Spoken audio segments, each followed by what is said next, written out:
So next हम बात करेंगे analysis of the components of foreign environment. तो फॉरेन एनवायरनमेंट की अगर हम यहाँ पे बात करें, एनवायरनमेंट तो हमने देख ही लिया था कि 3 तरीके के मेनली आप हमारे पास होते हैं।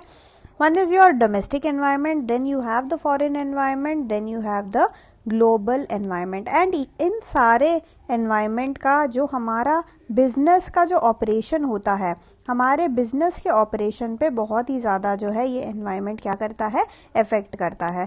तो ये फॉरेन एनवायरनमेंट किस तरीके से अफेक्ट करेगा और उसमें क्या क्या कंपोनेंट्स है, ये जानना भी हमारे लिए बहुत ज़रूरी है। क्यों? क्योंकि वो हमारे बिजनेस के ऑपरेशंस को जो है वो डायरेक्टली अफेक्ट करता है। सो फॉरेन एनवायरनमेंट में देखो काफ़ी सारी चीज़ें आती हैं।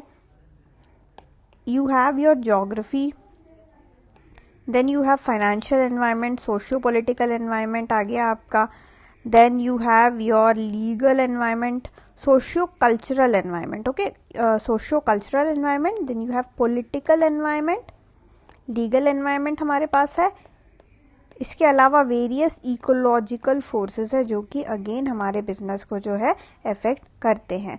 तो एक फर्म के अगर मैं एक फर्म रन कर रही हूँ तो एज अ फर्म मेरे को क्या क्या ध्यान में रखना पड़ेगा, मुझे ये सारे कंपोनेंट जो कि फॉरेन एनवायरनमेंट में हैं, इन सारे कंपोनेंट्स को बहुत ही अच्छी तरीके से जो है वो एनालिसिस उसका करना पड़ेगा, क्योंकि ये सारे मेरे बिजनेस ऑपरेशन को क्या करते हैं, मेरे बिजनेस ऑपरेशन को वो अफेक्ट करते हैं। इसके अलावा there are various geographical characteristic. यहाँ पे जोग्राफिकल कैरेक्टरिस्टिक यानी कि यहाँ पे क्योंकि हम फॉरेन एनवायरनमेंट की बात करें तो यहाँ पे सारा जो जोग्राफिकल कैरेक्टरिस्टिक है वो हम किसी कंट्री का बोलेंगे कि कोई कंट्री है, वहाँ उस कंट्री का क्लाइमेटिक कंडीशन किस हिसाब से है, वहाँ पे जो रिसोर्सेज है वो किस तरीके से आपके पास अवेलेबल है। देखो कुछ प्लेसेस ऐसे होते हैं जहाँ पे ठंड ज़्यादा होती है तो वहाँ पे particular type of product grow करता है जो कि यूनिक होता है उस एरिया में ही। तो वही रिसोर्स वगैरह की बात होती है। ये सारा क्लाइमेटिक कंडीशन उसकी ज्योग्राफी पे वगैरह जो है वो डिपेंड करता है। तो आपको ये ध्यान रखना पड़ेगा कि आप जिस भी कंट्री के साथ डील कर रहे हो वहाँ का जो है, देखो इकोनॉमी, सोशियो कल्चरल एनवायरनमेंट ये तो हम देखते ही देखते हैं। इसके अलावा वहाँ की ज्योग्राफिकल कैरेक्टरिस्टिक्स जो है वो क्या क्या है, किस तरीके से है, उस पर भी ध्यान देना हमको पड़ेगा।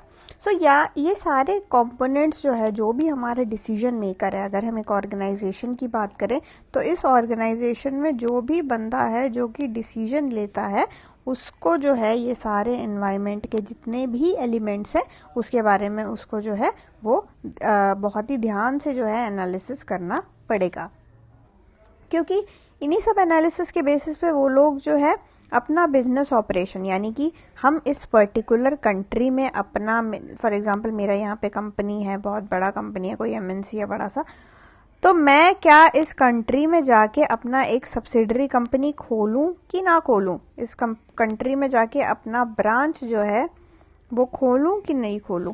तो ये सारे डिसीजन लेना कि उस कंट्री का जो है लीगल एनवायरनमेंट किस तरीके का है, पॉलिटिकल एनवायरनमेंट किस तरीके का है, इसलिए एनालिसिस करना बहुत ही ज़्यादा ज़रूरी हो जाता है हमारे लिए। सो एनवायरनमेंट में जो फॉरेन एनवायरनमेंट है उसमें जो मेन चीज़ एक रहता है हमारा जोग्राफिकल एनवायरनमेंट। सो ये जो जोग्राफिकल एनवायरनमेंट है ये बहुत ही इंपॉर्टेंट कंपोनेंट है अगर हम बात करें फॉरेन एनवायरनमेंट की। और इसका मतलब क्या है, जो भी कंट्री का क्लाइमेट होता है, उसका टोपोग्राफी होता है, वहाँ का नेचुरल रिसोर्स या फिर पीपल, ये सारी चीज़ें, ये 4 मेन चीज़ें हैं जो कि हमारा ये जो है जोग्राफिकल एनवायरनमेंट बनाता है। Climate, topography, natural resources and people. Climate यानी कि वहाँ का क्लाइमेट किस तरीके का है, वहाँ का मौसम किस तरीके का है, सर्दी है, गर्मी है, बर्फ़ पड़ती है, वो किस तरीके का है। टोपोग्राफी मतलब वहाँ का कंट्री का जो है वहाँ का टेरेन किस हिसाब से है। Then you have natural resources की वहाँ पे क्या क्या नेचुरल रिसोर्सेज है जो कि अवेलेबल है, एंड वहाँ के लोग कैसे हैं।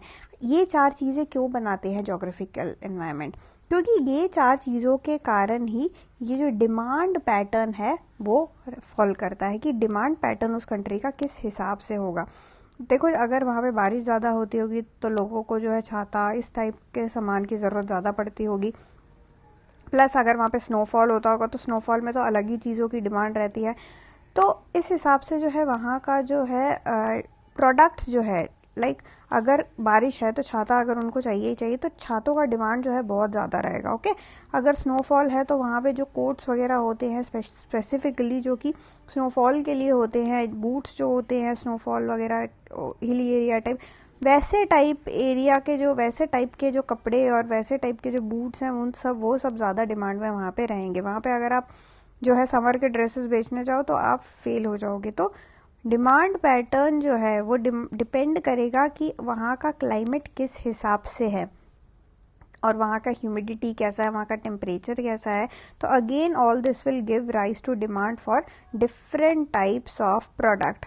नाउ जो भी क्लाइमेटिक डिफरेंस होता है उसी के कारण इफेक्ट करता है कि वहाँ का फूड पैटर्न किस हिसाब से होगा, मेडिकल ट्रीटमेंट किस हिसाब से होगा, जो रिक्रिएशनल नीड्स वगैरह है वो किस हिसाब से होंगी। तो ओवरऑल कि हमारा जो प्रोडक्ट है किस तरीके से डिमांडेड होगा। एक तो पहली बात तो कौन सा product, okay, which product will be in demand, product कौन सा डिमांड में रहेगा एंड कब डिमांड में रहेगा। ये भी बहुत इंपॉर्टेंट है कि कब डिमांड में रहेगा। क्या आपका उस कंट्री में डिमांड साइक्लिकल है या फिर क्या ऑल द ईयर डिमांड रहता है उस प्रोडक्ट का, या फिर कुछ महीने डिमांड रहता है, कुछ महीने कम रहता है, या फिर साल में एक बार डिमांड रहता है। तो ये सारा जो है बहुत ही ज़्यादा इम्पॉर्टेंट है।